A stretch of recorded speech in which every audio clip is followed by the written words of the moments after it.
Estreou no último domingo, dia 16 de outubro, o nono episódio de A Casa do Dragão. Esse é o penúltimo episódio da série. Domingo que vem é o último episódio da série.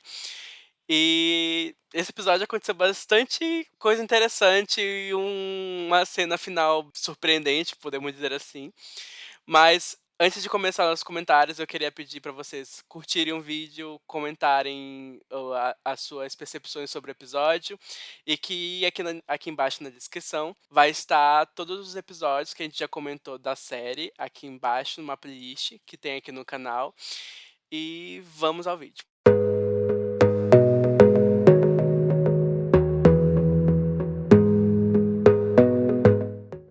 Bem, rapidamente, antes de começar a fazer os nossos comentários, eu queria avisar que esse vídeo, obviamente, tem spoilers da série, é o nono episódio, e é o nono episódio que a gente tá comentando, então a gente recomenda que vocês assistam o episódio primeiro, depois voltem aqui para ouvir a gente falar sobre o episódio. Dito isso, Gustavo, só para antes de a gente iniciar propriamente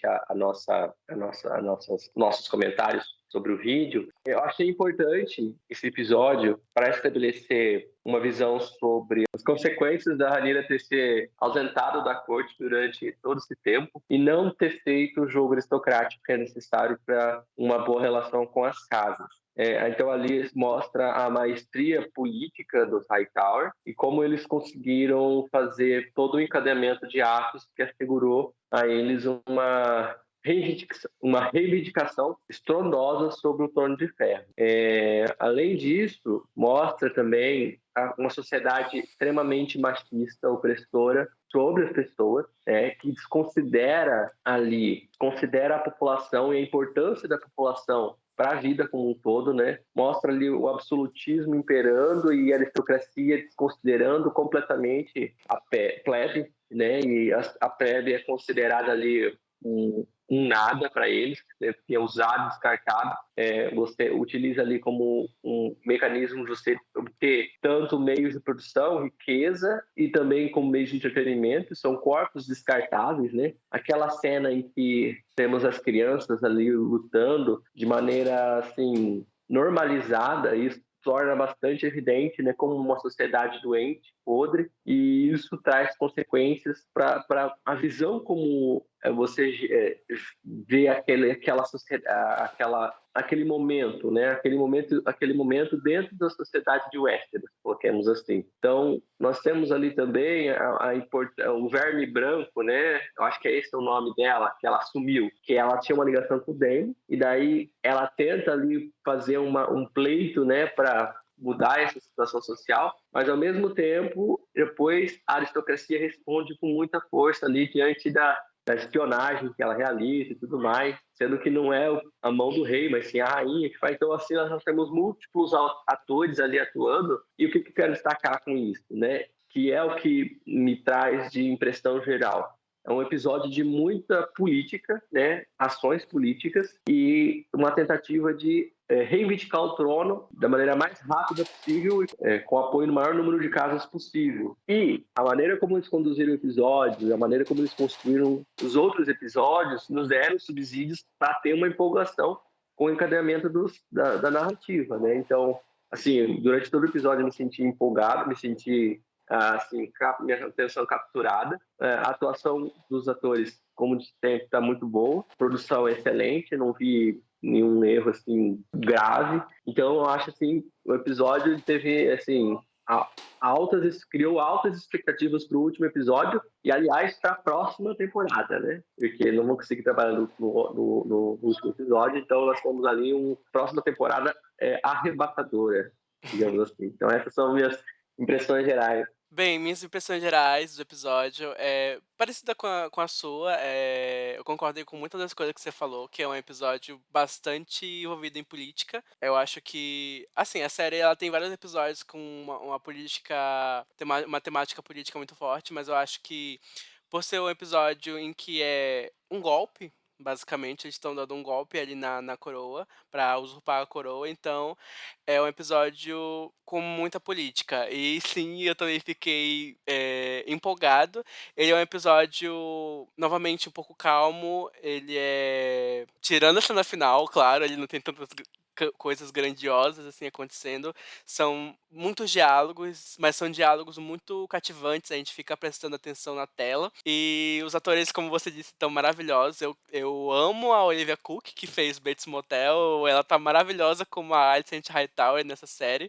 Nesse episódio, especificamente nesse episódio, eu acho que é um episódio dela, eu diria. Episódio da Alicent, episódio da Olivia Cook. É interessante, pois eu não sei se é o intuito da série mostrar esse lado da plebe, né? Porque eu acho que em muitos momentos desse episódio ficou bem escancarado que a plebe, o povo de Kingsland, não importa para os lords, não importa para a monarquia. Na maioria dos episódios, eles estão colocando esse tratamento tenebroso da plebe. A maior parte dos episódios tem a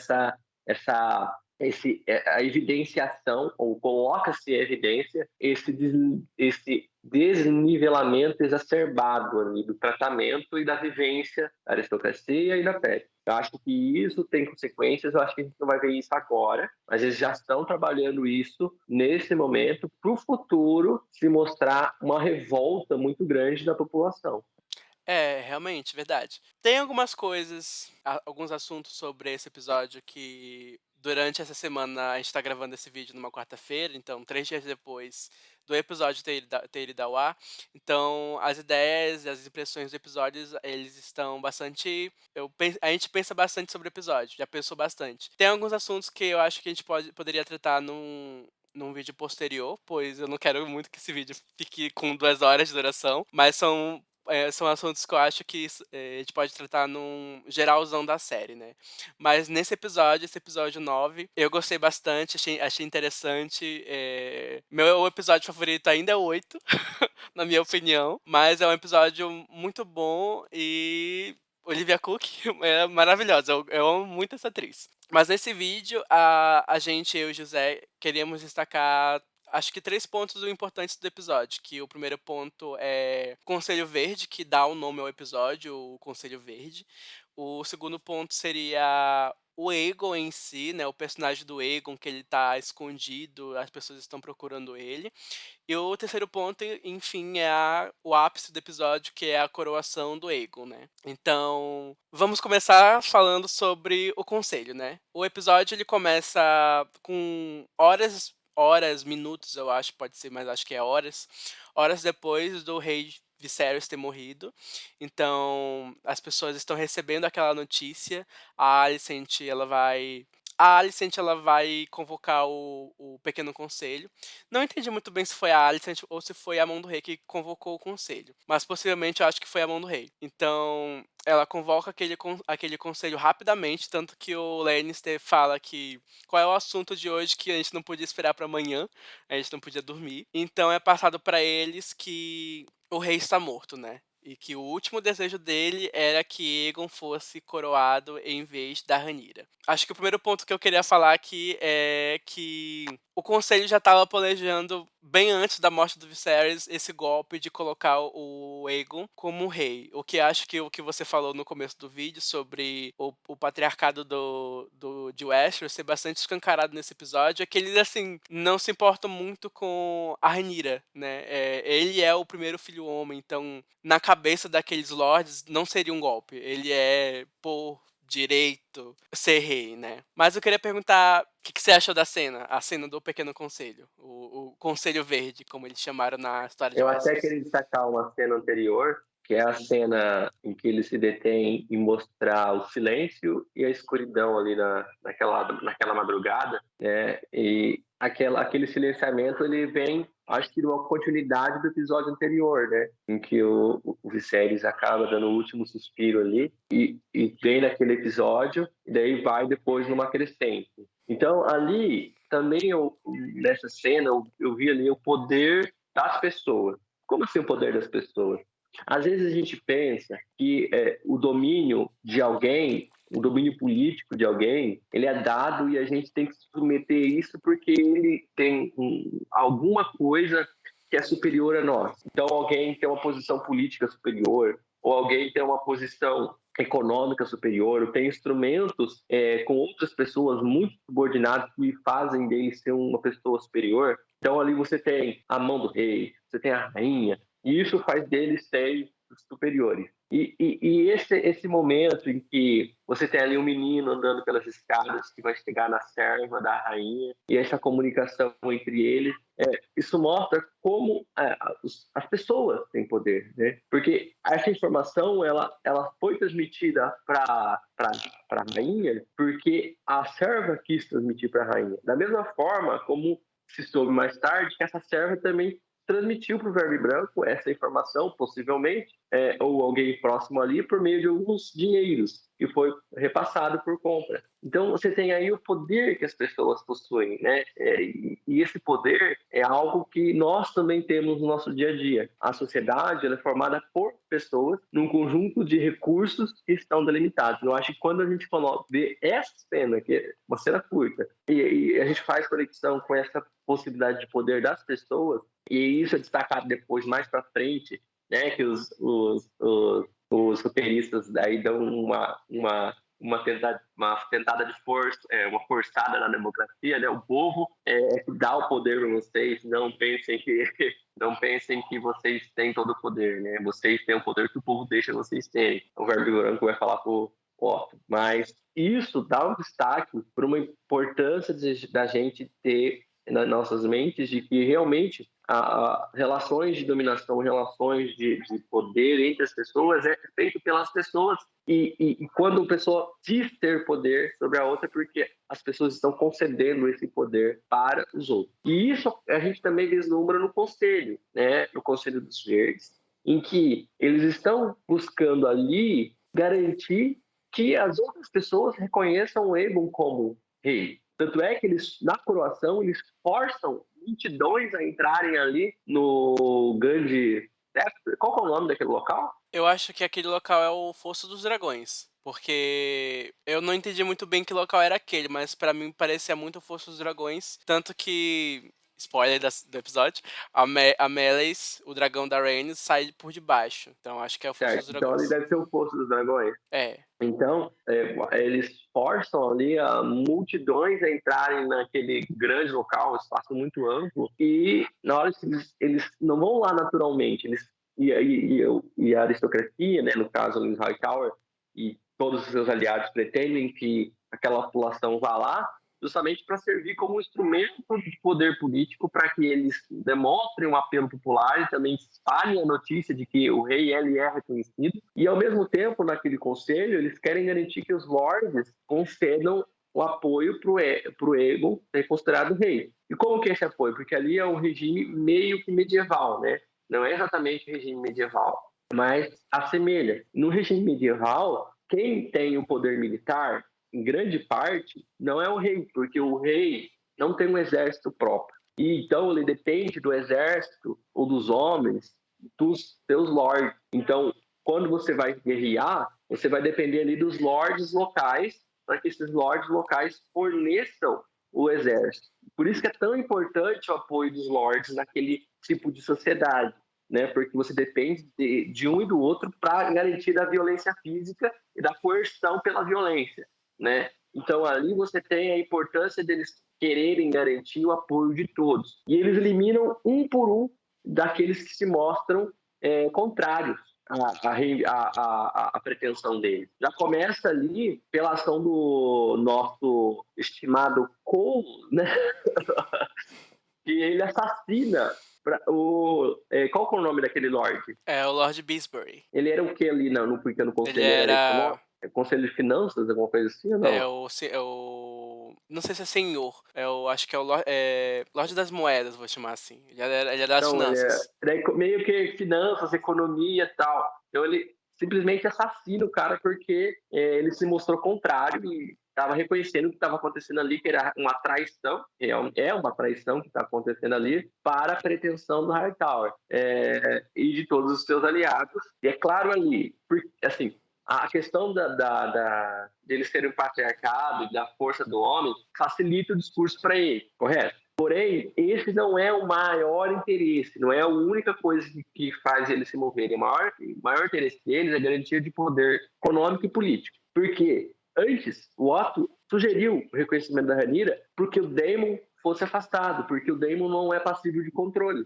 eles pensam que com o Aegon, eles vão ter o efetivo controle do reino, entendeu? Então eles vão governar, na verdade, igual já estava acontecendo com o Viserys, o pacífico, segundo o Otto, né? Ou, na verdade, o manipulável, porque ali já estava sendo controlado e governado há muitos anos, não pelo rei, não pelos Targaryens, mas sim por outras casas de Westeros. Então esse eu acho que é um encadeamento maior que eu consigo ver ali. Se você vê que ali existem as pessoas que estão defendendo a tradição, né? E, por exemplo, o chefe da Guarda Real, ele se recusa a servir aquela situação, né? E outros já se colocam de outra forma. Então ali a gente tem esse embate que já está se pondo ali de maneira, membros da Guarda Real vão se mostrar leais a Rhaenyra sob sigilo, né? Ajudando ali a Rhaenys a fugir e tudo mais. Eu acho que é uma cena interessante para a gente perceber esses diferentes aspectos. Tem outros que podem ser levantados. Eu concordo com tudo que você falou. E realmente a cena do Pequeno Conselho, ela é o pontapé inicial pro golpe, né? Mas sim, acho que o que eu poderia destacar na cena desse pequeno conselho, o Conselho Verde, é a Alicent. Ela não tá inteirada desses planos, né? Dos planos por trás de dar o golpe na coroa. Então ela não sabia disso, ela não sabia de nada sobre isso, basicamente. Eles retratam ela como leal ao Viserys, né? Ali eles retratam ela como leal, porque na mente dela, o Aegon realmente era o desejo do Viserys que ele fosse o rei. Mas pro Otto aquilo foi uma maravilha, já era a intenção dele dar o golpe, já finaliza aí com a adesão da rainha. E a rainha e o Otto são dois atores políticos que não estão juntos com o mesmo desejo. Eles estão numa disjunção aí, cada um tem uma pretensão diferente. Pro Otto, a Rhaenyra teria sido assassinada imediatamente. Agora, para a rainha Alicent, até em razão segundo a construção que eles fizeram, ela deseja que ela permaneça viva, tanto pelo emocional dela, que ela considera uma pessoa estimada, quanto também pelo rei, segundo ela, né? Exato. O Otto e a Alicent nesse episódio, eles se desvincularam, né? Acho que até o oitavo episódio, eu acho que foi o início da desvinculação deles, pois teve a reconciliação parcial, né, minúscula dela e da Rhaenyra. Então, a partir dali, eles não estão mais em sintonia, vamos dizer assim. Mas é isso que me chama a atenção dessa cena do Pequeno Conselho. A Alicent não está participando desses planos. E você falou do Criston Cole. Eu odeio esse personagem. Pelo amor de Deus, eu odeio esse personagem. Desculpa. Mas é assim, pelo amor de Deus. Nesse episódio, ele tá com aquele sorrisinho, aquele riso. Eu não sei explicar, mas é um riso que me dá raiva. É um riso que me dá muita raiva. E são coisas desse personagem. Assim, parabéns pro ator. É maravilhoso o ator, né? Porque tá me fazendo odiar o personagem. Porque ele mata o senhorzinho lá porque não tava concordando com aquilo, né? Então, assim, já começa por aí. Quem discorda dos verdes agora morre, né? Basicamente. Ele vai contra o chefe dele da Guarda Real, que é o Sir Westerling. E é uma cena assim. Ok, tá, enfim. E tem uma cena que ele vai. É a cena que ele tá buscando o Aegon na Rua Rua da Seda. Eles foram na Rua das Seda depois da Baixada das Pulgas, né? Sim. Acho que quem foi na Baixada das Pulgas foi o outro do Otto, né? Ele estava mais por dentro dos costumes do Aegon. Os gêmeos. Enquanto o Aemond e o Cole foram na Baixada das Cedas, que já estava mais light lá. Tem uma cena que o Criston Cole fala pro Aemond que toda mulher, ela é a imagem da mãe, né? Que é um dos 7 deuses lá da Fé dos Sete. Que hipócrita, né, gente? Que hipócrita. Pelo amor de Deus. A mulher tem que ser tratada com respeito. Não, nem parece que no sexto episódio chamou a Rhaenyra daquele jeito lá. Ah, vá. Eu odeio esse personagem. Eu só queria desabafar um pouquinho. E é interessante como eles conseguiram dar profundidade psicológica, né, para os personagens. Os roteiristas conseguiram dar para eles uma profundidade psicológica em muito pouco tempo. E, assim, numa temporada eles já estão bem profundos.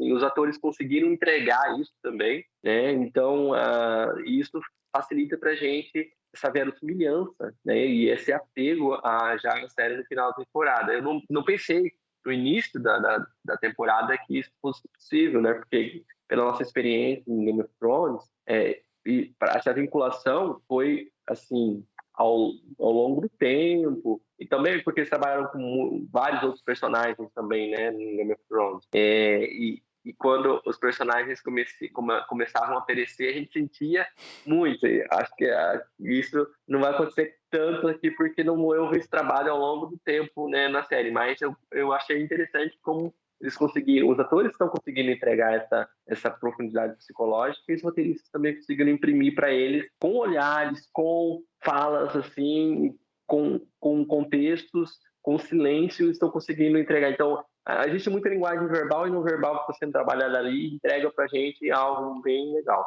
Exato, eu também não achava que eu ia ficar muito apegado a alguns personagens, acho que por relutância, mas é isso, né, a gente nunca acha que a gente vai se apegar a um personagem no início de uma série, no final a gente tá lá torcendo pra ele ou odiando eles, né, no meu caso do Kristen Cole, mas passando do Kristen Cole, o ranço da série, na minha opinião, e como você disse, né, o Otto, na visão dele, a Rhaenyra, ela já estaria morta, né, ela é o plano, eu acho que é um plano em conjunto, o Otto quer isso, mas eu acho que o Pequeno Conselho também concorda com isso, né.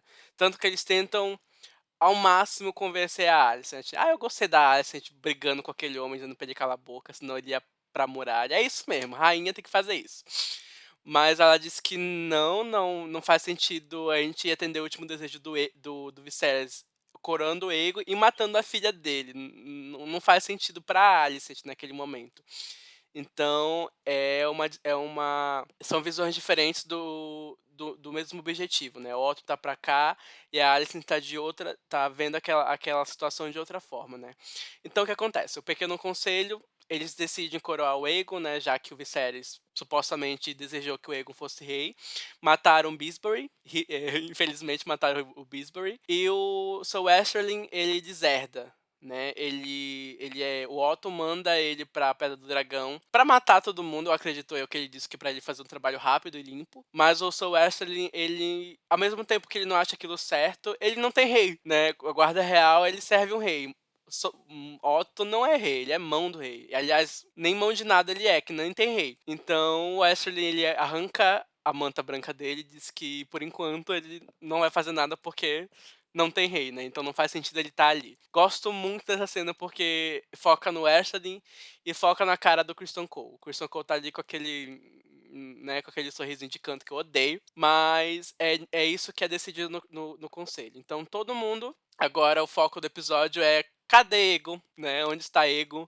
Não tá no seu quarto, não tá na cama dele, a Alicent vai conversar com a Helena, que tá com os filhos dela, e ninguém sabe onde tá. E é uma cena, eu fiquei muito confuso nessa parte, eu não tinha entendido, porque a Alicent manda o Aemond e o Kristen Cole buscarem o Aegon, enquanto o Otto Hightower manda os gêmeos buscarem o Aegon. Mas só depois que eu fui entender que quem tivesse o Aegon primeiro, em outras palavras, poderia manipular ele primeiro. Porque o Aegon é o rei, como você acabou de dizer, muito manipulável, né? Então, quem tivesse ele primeiro ia conseguir colocar na cabeça dele as ideias de quem estava com ele primeiro. E você tinha entendido? Eu só queria saber se eu não tô sozinho. Eu realmente não tinha entendido o porquê. Não, eu tinha captado que eles estavam nessa luta interna, porque os dois tinham ideias diferentes. Então, o Otto tinha a ideia de matar a Rhaenyra. A Alicent, ela tinha a ideia de assumir o trono sem matar a Rhaenyra e primeiro fazer com que ela desse oportunidade para ela jurar lealdade e tudo mais. E como que eles iam fazer isso? Né? Através do Aegon. Então, quem tivesse o Aegon primeiro tinha a possibilidade de dar conselhos para ele primeiro, e com esse dar conselhos, assegurar quem, na verdade, está governando ali a parada. Né? Então, esse controle sobre o Aegon é o controle sobre a coroa, o controle sobre o reino. Exato. Eu realmente não tinha Como entendido. eles tinham visões diferentes, eles formaram grupos diferentes e foram atrás. E assim, o Otto, na hora que a Alice chega lá depois, que eles encontram e tudo mais, a Alice vai tirar satisfação e tal. E assim, o Otto, ele também ele ama a filha dele. E assim, ele não vai se afastar mais dela justamente porque ele ama ela. E ele decide não tramar contra a filha, né? Ele decide não tramar contra a filha e já que você quis assim, vamos assim então. vamos enfrentar dessa forma. Porque ele podia muito bem ter feito alguma coisa para assegurar que a sua vontade fosse cumprida. E ele decide não fazer isso, e a justificativa que a gente tem num pensamento racional, tanto pelo contexto ali, justamente pelos sentimentos que ele tem para a filha e que ele não quer fazer nada de mal para ela. Eu acho que ele não é um Larry Strong que mataria a família dele só pra ter castelo, né. Acho que ele não chegaria nesse. Aliás, vamos falar desse Larry Strong um pouco para frente, naquela cena horrorosa. Mas, enfim, o segundo ponto que eu falei no início do vídeo é a busca do Egon, onde ele está. Eu acho que é uma forma do episódio, contextualizar a plebe, né. O que acontece na plebe, o que tá acontecendo ali. Então tem as eu não sei como chamar aquilo, mas é uma rinha de criança, né, um clube da luta mirim. Então, é uma coisa meio eu fiquei muito espantado que nessa série, especificamente em A Casa do Dragão, eu não lembro muito bem se em Game of Thrones tinha muito isso, que é violência envolvendo crianças, né. Tivemos isso no episódio 7 com a cena do olho, a cena das crianças brigando, e essa cena que, me incomoda bastante, no sentido eu fiquei espantado, né. Fiquei: "Gente, são crianças brigando", é uma cena meio gráfica, que não mostra muito, mas você tá entendendo o que tá acontecendo ali. Então eles dizem que deixam as unhas crescer, eles lixam, serram os dentes para eles ficarem afiados.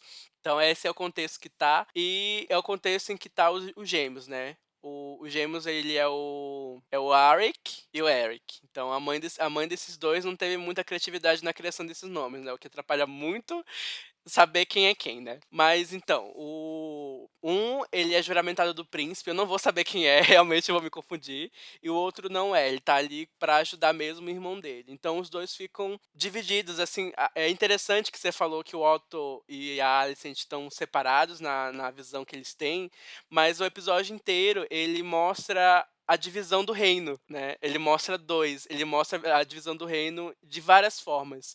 Então ele mostra a Alicent e o Otto, ele mostra a Rhaenys ali, ele mostra os lords que não se curvaram e os lords que se curvaram, e mostra a briga até entre irmãos, né, irmãos que trabalham no mesmo serviço que é a guarda real. Então até nisso eles vão dividir. Então um vai pra Alicent e o outro vai pra Rhaenyra, né. Um diz que ele tá fazendo apenas o trabalho dele, que é encontrar o Aegon, que mandaram ele fazer, e o outro diz que não concorda com o que o futuro rei consome, né. O Aegon, ele consome essas brigas de criança, ele tem bastardos, de acordo com um dos gêmeos, que eu não vou lembrar o nome. Tem vários bastardos por aí, então não é algo que ele queria no rei. Ele tem princípios, vamos dizer assim. Eu tenho princípios, não faz sentido eu apoiar um rei desse, então eu não quero apoiar um rei desse, né. Então, essa cena da perseguição do Aegon é mais pra mostrar, na minha opinião, é mais pra mostrar a plebe, né, o que que tá acontecendo ali. Então, o Criston Cole e o Vermund estão na Rua da Seda, como você falou, tá procurando o Aegon, eles estão tentando achar ele, e tem aquela cena do Criston Cole que eu já comentei, mas no final das contas, o Verme Branco chega nos Gêmeos e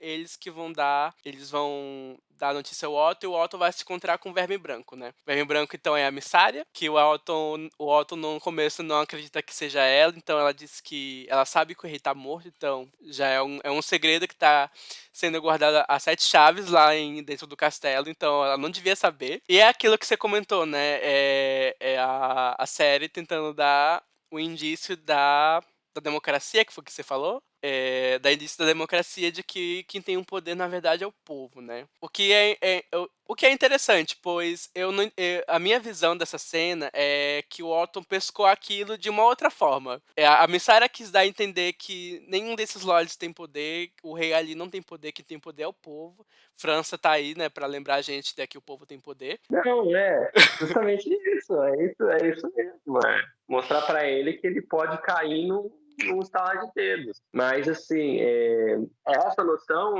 faz frente a esse absolutismo monárquico que tem ali, né? Exato, mas eu acho que o Otto pegou de uma outra forma, porque no final do episódio ele obriga, né, ele manda os guardas obrigarem o povo a entrarem, obrigarem o povo a entrarem no Fosso dos Dragões. Então eu acho que ele entendeu que o povo tem um poder como massa de manobra. Eu entendi Não, assim. acho que não tem a ver a essa fala dela com esse outro. É porque eles precisavam de uma plateia para coração. Eu acho que não é essa outra, eu não vejo a ligação, né? A sua interpretação é a sua interpretação. Mas eu não vejo dessa forma. Eu acho que são coisas distintas. Então ele conversa com a missária, ela entrega onde o Egon tá escondido embaixo de uma mesa cheia de velas, eu não sei como, não sei se ele se meteu ali, não sei se foi a missária que mandou esconder ele lá, mas fica aí no ar, né. Então eles encontram o Egon e o interessante é que o Egon, na série, ele claramente não quer ser rei. Ele quer fugir o máximo que pode dessa responsabilidade enorme que vão colocar na mão dele, que é algo, eu não lembro, não me recordo se é assim nos livros, mas eu acho que é algo que a série fez diferente dos livros, né. O Ego não quer ser rei. Então, ele é encontrado, tem aquela briga dos gêmeos com o Crystal Cole e o Aemond. Ele pede pro Aemond que ele pode fugir, né, pra longe, ele não vai ser rei e tal. E uma coisa que eu lembrei é que o Aegon achando que fugindo, o Aemond ia ser rei, mas ele esquece que ele tem filhos. Então, na sucessão de Westeros, então, que seria rei, seria o filho dele. Então não faz sentido ele fugir pro Aemond ser rei, não faz sentido. Mas no final o Aemond não aceita essa proposta, então eles levam o Aegon até a mãe dele, né. E é uma coisa interessante, pois é até nos livros, né, que tem aquela, eu não diria ditado, mas é uma ideia que algumas histórias têm, de que quem não quer poder é o que devia estar lá. Quem não quer ser rei é o que devia estar lá. Quem não quer ser herói é o que tem que ser herói. E Game of Thrones, desde sua primeira temporada, com o Robert Baratheon, diz que não, a pessoa não é porque ela não quer ser rei que ela seria um ótimo rei. Robert Baratheon não queria ser rei. E ele foi um péssimo rei. Então, Aegon tá super certo, ele não quer ser rei, ele não estudou pra isso, ele não tá preparado pra isso, ele é irresponsável e ele sabe disso. Então, eu acho que ali ele é a pessoa mais consciente daquele episódio. Ele não quer ser rei, mas quem liga, né? Enfim. Mas isso favorece a quem quer que ele seja rei, né? Porque daí eles governam o lugar dele. É, é verdade. Mas então, encontrar o Ego, vamos falar um pouco sobre a Rhaenys, né, que é a estrela do final do episódio. Mas então a Rhaenys ela ainda tá em Kingsland, ela acorda trancada no seu quarto e não sabendo o que tá acontecendo, né. Mas tem a conversa da Alicent com a Rhaenys que eu acho uma conversa muito bem escrita, na minha opinião. São coisas interessantes que são ditas ali, né. A Alicent tenta trazer a Rhaenys pro lado dela, com bajulações, né. "Ah, é você que tinha que ser rainha, todo mundo sabe, todo mundo do reino sabe que tinha que ser você. Viserys ia pro campo estudar as histórias dele, fazer a maquete dele de Lego, mas era você que tinha que ser rainha pelo seu temperamento", um monte de coisa que ela fala ali pra, né, a gente sabe que a Alicent, ela é manipuladora sim. A Alicent, ela é manipuladora, então ela sabe o que ela tá fazendo ali. A gente bajula pra poder conseguir o que a gente quer. Então, a Rhaenys também não é boba, então ela não liga, né? Ah, você fala de paz, mas a sua paz começa comigo sendo trancada no meu próprio quarto, né? Que paz é essa? Então, mas é interessante, porque a Alicent, ela diz que... Eu não vou me lembrar muito bem a frase que ela diz. Eu não lembro se ela diz mulheres, mas ela não é pra reinar, mas a gente pode guiar os homens com gentileza para que para que eles sejam reis, né? Que eles reinam naquele lugar, né? E assim, né? A Rhaenys joga na cara dela que, meu Deus, você serve, né? Você só serve aos homens. Serviu ao seu rei, seu marido, você serviu ao seu pai, e agora você vai servir seu filho, né? Ela é uma É coisa. a questão do patriarcalismo, né? Eles, daí tentam deixar mais claro ainda, né. Exato. E uma coisa interessante, eu amei essa frase que ela fala: "Você não tá tentando sair da sua prisão, você tá tentando criar uma janela nela pra ver o sol dali, né. Você vai continuar presa, mas você só quer ter uma janelinha ali, então você é burra, né, em vez de você conseguir uma porta, você só quer uma janela". Eu acho muito interessante esse episódio, ela pergunta pra ela se ela nunca se imaginou no Trono de Ferro, nunca passou pela cabeça da Alicent ter poder, né. Então, a Rhaenys reconhece a Alicent como uma mulher inteligente, que ela disse que ela nunca acharia que ela fosse desse jeito, né, e a Rhaenys fica lá no quarto pra pensar. O que você achou dessa cena? Não, acho que as suas considerações já foram suficientes em relação a essa cena. É interessante para ela pensar, na verdade, ela estava lá como prisioneira, né. Eu vou te deixar trancado aqui, mas você pensa, né, no se Você tá aí, só muda de ideia, morre. se você mudar de ideia, eu te destranco. Se você não mudar, você vai ficar trancado ainda. É isso. Mas, então, vamos passar pra próxima cena, rapidamente, que é a cena da Alicent confrontando o pai dela, vamos dizer assim, né. Você já deu uma pincelada nessa cena, que você já pincelou que eles estão em sintonias diferentes, mas é a cena que a Alicent finalmente conversa com ele depois da morte do rei. Ela tenta conversar com ele, mas ele tá nem aí pra ela, né, ele quer fazer as coisas dele mais rápido que puder. Então, a Alicent reconhece que ela foi apenas uma peça no tabuleiro do jogo dele, e ele diz que sim, você foi uma peça, mas você é minha rainha nessa peça, né? Não esqueça disso. Então, ele pergunta o que você mais iria querer nessa vida ser que não seja ser rainha, né? Ela disse que não sabe, porque a vida toda dela foi sobre os desejos do pai dela. Então ela não saberia o que ela ia querer, né? Então é Foi algo. manipulada. Exatamente. Então, é uma cena que ela diz que ela sabe que ela foi manipulada e que, na minha visão, a partir de agora ela não vai ser mais. Então, vai ser desse jeito que eu quero. O Aegon vai usar a coroa do Aegon Conquistador, vai ter a Blackfyre, a espada do rei. A Rhaenyra não vai ser assassinada. Vamos mandar um acordo ali pra ela que ela pode aceitar sem sentir vergonha. Quem sabe que ela não vai aceitar, né? Mas é isso. É assim que vai ser. Eu tenho o Aegon e é assim que vai ser e pronto, acabou. Então, acho que a partir desse momento a Alicent tem um pouco mais de ela ter mais autonomia. É ela por ela e ela tá pensando com ela mesma. Então, essas ideias não são do Eu Otto, acho são até que dela. porque agora ela ganha uma grande influência sobre o rei, porque ela é a mãe do rei, né. Então, e o rei, né, vai ter uma ligação forte com ela. Daí com isso ela vai ter mais força para pôr as vontades dela do que o Otto, né. Exato. Mas é uma cena rápida, uma cena interessante que eu também gostei. Esse episódio tá cheio de confrontos, cenas de dois, diálogo interessante.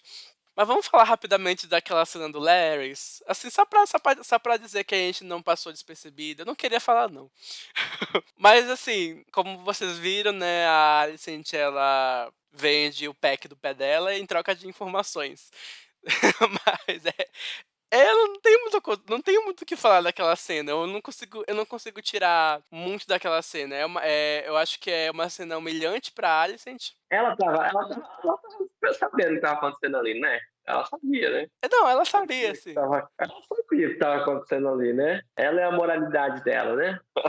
Mas é isso, porque ela tá na mão do Larrys, né. Desde que ele matou os Strong, essa morte tá na mão dela, querendo ou não. Então ela tá ali na mão dele, mas assim, Ela aproveita desse fetiche dele aí. pra E tirar a informação. e daí eu acho que ela praticamente ela ordena, né, ali a questão dos espiões, né. Aquele prédio que pegou fogo foi o prédio do Verme Branco, é isso, né? Dá a entender que sim, mas Aí, sim, né? sem corpo, sem Não, morte. eu acho que ela não morreu não, acho que ela é mais esperta, mas criou um inimigo forte, né, porque o Verme Branco vai pensar que foi o Otto também, né. Pode ser, pode ser. Então, é interessante. Então, né, outra coisa, né, tem agora dois super espiões em Westeros, que é o Verme Branco e o Larys Strong, né. Mas é uma cena que eu acho que eu não consigo tirar muita coisa dessa cena, é uma cena só pra, na minha opinião. E com esse afastamento dos Hightower provavelmente vai se aproximar da Rhaenyra. Então você tem motivos para ela se aproximar da Rhaenyra ali. Tanto pela Ah, ligação que ela tinha com o Daemon, quanto pela demonstração de que o Otto não é confiável, né? é, Os Hightower não são confiáveis. E com isso criar um afastamento e favorece ali para eles se infiltrarem em Kingsland. exato. Então, o último tópico, que é o ápice do episódio, que é a coroação do Ego, né. Mas eu acho que essa cena, o assunto, a coroação do Ego, começa a partir do momento que o Eric, um dos gêmeos, ele vai libertar a Rhaenys, né. Ele vai libertar a Rhaenys, que ele não concorda com isso aqui, não quero saber, eu vou te libertar sim, é isso aí. Ele pega a Rhaenys pela mãozinha e sai ali do quarto dela. Ah, e, Eu fiquei com receio que fosse alguma armadilha, mas não foi no final, né? que bom. Que bom. Eu também achava um pouquinho no começo. Mas são coisas que a gente esqueceu um pouco de comentar aqui, mas a gente pode comentar rapidamente, que é a cena dos Lords, né. O Otto, ele pega os Lords que já estavam em Kingsland e força, né, claramente força os Lords a se ajoelharem, né. Porque ele diz que Aegon agora é rei, então vocês juraram lealdade a Rhaenyra, mas agora vocês vão jurar lealdade a esse novo rei, né. Então eles se ajoelham, e quem não se ajoelha eu não lembro o nome do outro, mas é um homem, e a mulher da Casa Fel, que não se ajoelha, né. Ela diz que, enfim, não vai, né. A Casa Fel fica junto com a Rhaenyra, né.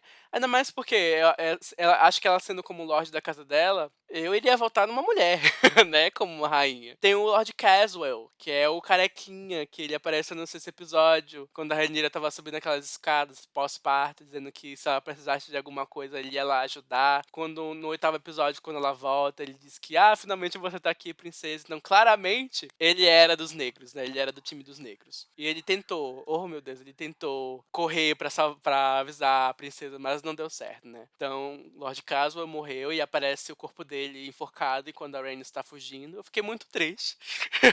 Não sabia que eu ia ficar triste com alguns personagens que apareceram muito pouco. Caswell, o Lord Beesbury. Mas é isso, a Rhaenys tá fugindo e ela pergunta do dragão dela, mas o dragão dela tá preso, né, eles prenderam o dragão da Rhaenys, então ela tem que ir embora sem ele, mas é aquilo, eles estão levando a plebe para o Fosso dos Dragões, então não tem pra onde ela correr, ela vai ter que ir junto com um mar de pessoas ali. Mas ela fica feliz, ela dá um sorriso quando ela vê o Fosso dos Dragões, então tipo assim, eu tô indo lá e eu vou me aproveitar pra pegar o dragão, né. Então chega lá, e eu não me recordo, você pode me corrigir se quiser, não me recordo de ver uma coroação tão bonita quanto a do Ego numa série Game of Thrones, né. Eu não lembro das coroações de Game of Thrones. Eu achava, se eu lembro, eu achava meio ok. Mas é uma coroação bem interessante, mesmo feita às pressas, porque a plebe tá ali, tem música, tem coreografia de espadas, eles tiram as espadas em sincronia, tá todo mundo ali. Eu acho bem bonito, pra ser sincero, mesmo sendo Ego, mas eu acho bonito. Mas é isso, né,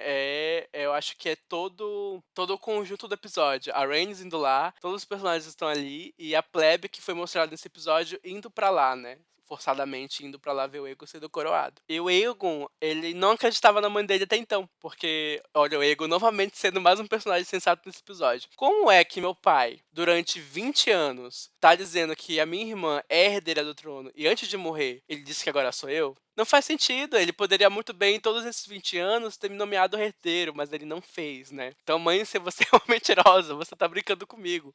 Não faz sentido. Mas a Alicent diz que sim, foi o desejo dele, ela mostra a adaga pra ele, né, que faz ele assim: "Nossa, ela tá me dando a adaga, então pode realmente ser E o verdade". negócio interessante que aí aquele sonho do Egon original se perdeu, né? Tá escrito na adaga ali em fogo, eles não sabem, que é um segredo dos Targaryen, né?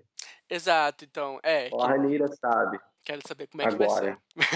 agora. Onde é que vai dar essa profecia? Porque, assim, não é spoiler, né, a gente sabe que no futuro do Game of Thrones Targaryen só tem a Daenerys. Então onde foi parar essa profecia que a Casa do Dragão inventou, né. Mas, o Aegon pergunta pra mãe dele se ela ama ele, eu achei engraçado a resposta dela, ela chama ele de imbecil, né, enfim. Mas, então, vai para o coração dele, e como o Aegon ele dá indícios de que não é um bom rei, né, não vai ser um bom rei, porque até o momento ele não queria, mas por ver o povo aplaudindo ele, forçadamente aplaudindo ele tem uma aprovação que ele não tinha da mãe dele e nem do avô, e nem até do pai, que ele pelo relato dele, o pai dele não ligava muito pra ele, né. Então ele olha aquelas pessoas aplaudindo ele, aí ele fica carência, né, vamos dizer assim, uma carência, então a carência dele tá sendo alimentada ali, então ele se joga naquilo, né, naquele negócio de ser rei. Coroam ele pega a espada e joga em cima,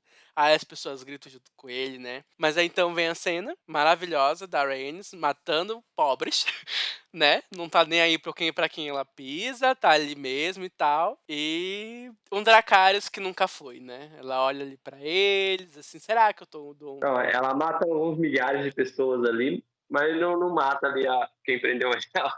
Ela se prende ali. Né, eu acho que justifica-se ela não ter lançado os Dracarys ali, né? Porque é a família dela também, né?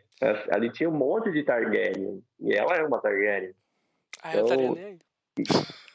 não, mas ela valoriza bastante a questão de sangue, né? Até pela conversa que ela teve com o Corlys anteriormente e tudo mais, ela valoriza bastante essa questão de sangue e tal, de ligação familiar.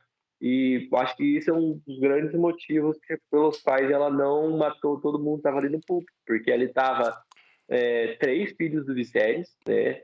Tava a Helena, tava o Aemond, tava o Aegon, e esses 3 filhos do Viserys, eles são Targaryens, né? E isso para ela, eu acho que seria algo muito, assim, Cruel. muito cruel para ela. Mas ela não deixa de dar uma amedrontada neles, né? Com Com um a vaporzinho de dragão. a Um ba- baforada. dá um bafinho. Eu acho que essa cena ela tem muita coisa ali, né. A gente é uma cena que dá pra várias interpretações, né. Você disse sobre o sangue e faz sentido. O WhatsApp tocando, desculpa. E faz sentido, pois, Aegon e a Alicent, vamos dizer assim, são os que o Otto também tá ali, né. Mas a Helena, assim, ela não tem nada a ver com aquilo, né. Ela seria pega pelo fogo de dragão, querendo ou não. O dragão é gigante, o dragão não é seletivo, o fogo vai ali só, não. O dragão vai atacar todo mundo que tá na frente dele, ele não se importa com que ele tá tocando fogo. Então, A Alice estava esperando a cara. Na hora que ela viu a boquinha lá, ela fechou os olhos, agora eu tô morta. agora que eu vou. "Mãe, eu tô indo, nem sei qual é o seu nome", né. Ela se agarraram ali para morrer, mas ela não morreu. Mas tem muita coisa, né, da Rhaenys, né, tem o fator sangue, o fator família, tem a conversa da Alicent, pois, a Alicent é mãe, Rhaenys é mãe, um monte de coisa ali também, mas, é interessante, eu vi muita gente comentando, uma das interpretações é que ela não queria ser supostamente quem começou a guerra, de verdade, né. Porque ela assim, ela matando os verdes ali, os principais, eu acho que assim, não ia morrer ali essa guerra não, não ia morrer ali essa guerra não. Ia estar gente que ia apoiar a família Hightower ainda, porque tem Hightower em Vila Velha, então acho que seria Mas mais quem, qual Targaryen ia assumir? Só se fosse os filhos do Egon. é, não estava ali, né, eles Mas eu acho que essa justificativa não é muito plausível, assim. É a partir do que você vai defender que ela não quis iniciar essa guerra? Sendo que ela viu claramente a traição na frente dela. Ela estava ciente de tudo aquilo que já ia ter essa guerra civil. Já tinha uma declaração de guerra. Ela viu as pessoas mortas no caminho dela. real, verdade. Mas umas coisas assim de interpretação que vai vindo de cena por cena, né. Mas porque, assim, na minha opinião, eu amei a cena, eu fiquei: "Uhul, dragão, ê", só, né, enfim. Mas é aquilo, né, Mais uma vez a gente não sabe se é o intuito do episódio, eu acho que não sei se é o intuito dos produtores, dos escritores, roteiristas, criadores da série, mas o episódio foca muito na plebe, pra no final a Rhaenys, que claramente ela é de uma classe mais super muito mais alta que aquela plebe, pisando neles, né, tipo assim. Não, eu achei isso também. O desprezo que, que a aristocracia tem com os plebeus, né? Desprezo completo, não são insetos, né? Morreu pra Não são nada. nada. Porque ela foi lá, eu não sei onde eu vi, mas parece que o Força dos Dragões tem um lugar para o dragão voar, ele não precisaria quebrar aquele piso ali, né, então ela ela podia ter ido embora sem matar ninguém. Então, na hora que ela quebra aquele piso, e daí cuidado com o debaixo das tábuas, daí sai ali debaixo das tábuas ali o dragão, ela quer mostrar força, mas aí ela se contém nessa demonstração de força, né? Então é uma demonstração de força. Ela declara ali qual lado ela já tá, e ali ela já tá falando, ó, eu vou, eu já tô do lado da Renira, olha minha força, tchau, entendeu? Mas ao mesmo tempo, eu acho que assim, eles deram uma forçada no roteiro ali. A gente não consegue, eles não deram elementos para a gente para pensar sobre a situação dela. Provavelmente no futuro, em outros episódios, eles podem colocar ela conversando, tentar dar alguma justificativa. Mas eu acho que ela não deu da cara justamente para a série continuar, né? Porque não queria dragões se matasse ali, ó, o povo que spawnam na dança. Dracarys, acabou a série. Ê, gente, a série acabou, não tem mais história, é isso aí. Fecha a cortina, passa reta, terminou. Mas assim, eu estava pensando comigo mesmo que eu gostei na hora do episódio, naquele fervor. A cena ó, deu pra gente a empolgação ali de um negócio, né? Eles Eu entregaram essa empolgação, mas assim, se a gente for parar para se questionar, tal, não faz todo sentido, não. Não faz sentido ela ter tomado aquela atitude, Atitude. né? Foi mais um roteirista animado. Ela vai quebrar a parede, vai quebrar um monte de coisa ali e tal. Eu imagino assim, uma pessoa empolgada escrevendo uma cena dessas. Na hora do fervor, quando acabou o episódio assim, minha cabeça estava assim, pensativa. Eu super tinha gostado, ainda gosto da cena, óbvio, mas eu super tinha gostado do fator de consequência. Porque o George R. R. Martin, ele gosta muito de trabalhar do assunto. Toda escolha dos personagens no universo de Game of Thrones tem uma consequência, não importa quão pequena ela Relação seja. causa-consequência, né? Isso, Isso então ajuda na verossimilhança. então a Rhaenys ali ter a oportunidade de ter matado os principais verdes, né, ali, né, e não ter matado, e no futuro, assim, a gente não vai dar spoilers, mas no futuro dá muita consequência. Eu achei muito interessante, porque, quando a gente for, quando a série acabar, né, Casa do Dragão acabar, a gente for rever a série e pensar assim: "Nossa, ali ela podia ter evitado muita coisa", né. Eu gosto muito disso, desse negócio de ação e consequência. Mas como você disse, quanto mais a gente pensa na cena, mais ela fica assim, Rhaenys, você não precisava ter quebrado o piso e matado um monte de gente inocente pra no final não queimar ninguém. Né, só mostrar que você tem um dragão ali. Uau! Né, e vai embora, né. Mas, assim, é uma cena linda, aquela cena do dragão e a Alicent minúscula aqui, eu acho linda aquela cena. Assim, no momento eu tenho mais poder que vocês, né. Mas enfim, é assim que acaba o episódio, ela não dá um Dracarys neles, vai embora. E nesse episódio não tivemos Rhaenyra, não tivemos Daemon, não tivemos ninguém dos negros. Achei muito interessante a escolha da série em fazer isso, dividir o núcleo dos verdes e dos negros, então o último episódio vai ser focado bastante nos negros, mas é isso. O episódio acaba ali, né. Eu gostei muito do episódio, eu gostei bastante. Tinha um episódio, eh, um episódio crescente, né. O que você achou ali do Otto gritando, abram os portões?